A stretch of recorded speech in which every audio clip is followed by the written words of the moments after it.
Hey guys, okay, so you've got your VM set up, you've got Kali Linux set up, you've got your damn vulnerable web application set up, and now let's take a few minutes to talk about what it is. What kind of vulnerabilities can you expect here? What do they mean for you?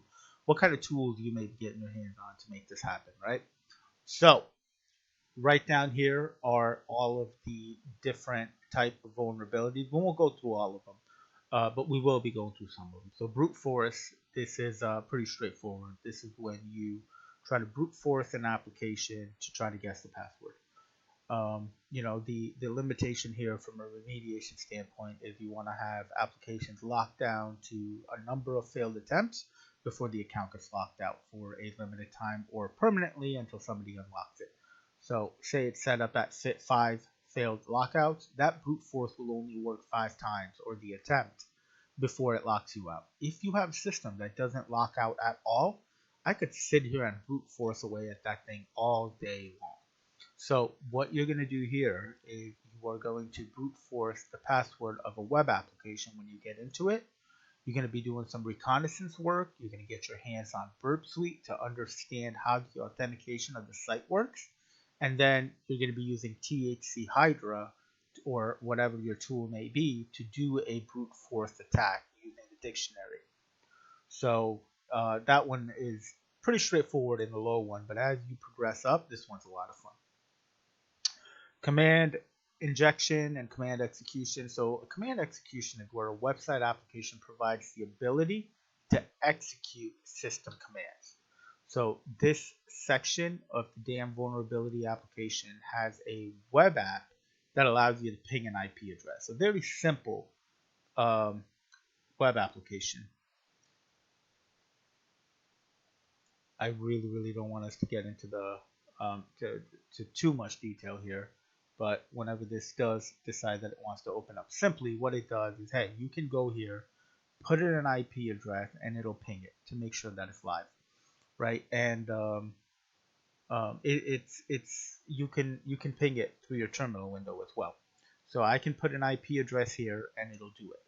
The problem with this page inherently is flawed and vulnerable. So what you can do is you can actually put command codes in there that are going to give you backend database. So you're simply fooling the system into giving you information. The next one is cross-site request forgery.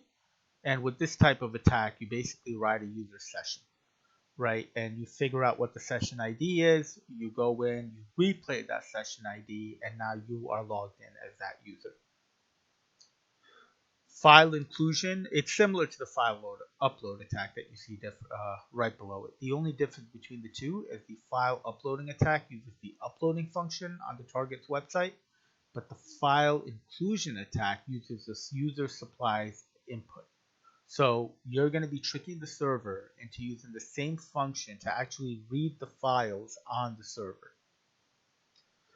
File upload, we kind of talked about that. You upload a file here. CAPTCHA is not enabled on this. We can talk about how to do that.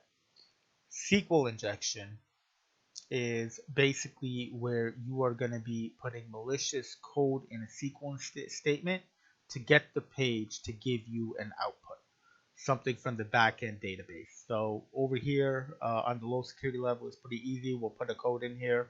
It'll give us information. The blind SQL injection down here is where you're going to be actually using SQL map to do the exploitation.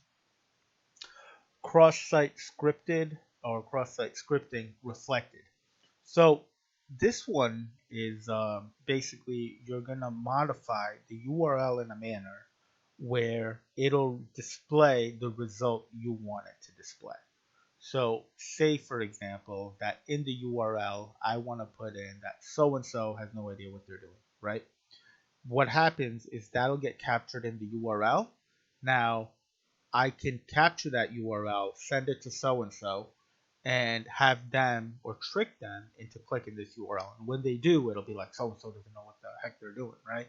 So it's basically you inject a script, but it sits on your client as opposed to on the web server.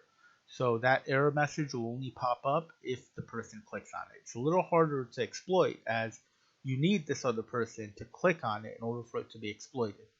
So we're simply going to take the input box here, put some JavaScript code in there, and that'll tell you or that'll allow you to use cross-site scripting. And then you've got cross-site scripting stored. All right, this is a little bit more complex, a little bit more involved. This is where you actually up your code to sit on the server. Now, your target is not just so-and-so who you're sending this link to, hoping that they're going to click on it. Your target is anyone and everyone that comes to this website. So in this, you're going to have to gain shell access to the server and upload the script. So this one I like a lot as well. So a lot of cool stuff here, guys. I think you need to figure out, work your way through it, figure out what works, what doesn't, and continue building your skill set. But this is a very, very good start, and I wish you the best of luck. So when we come back, this is only the first of the 2 vulnerable items we're going to be putting on your server. The next one is going to be WebGoat. So we'll do the installation on that, and again, we'll talk through what the vulnerabilities are. So we'll talk then. See ya.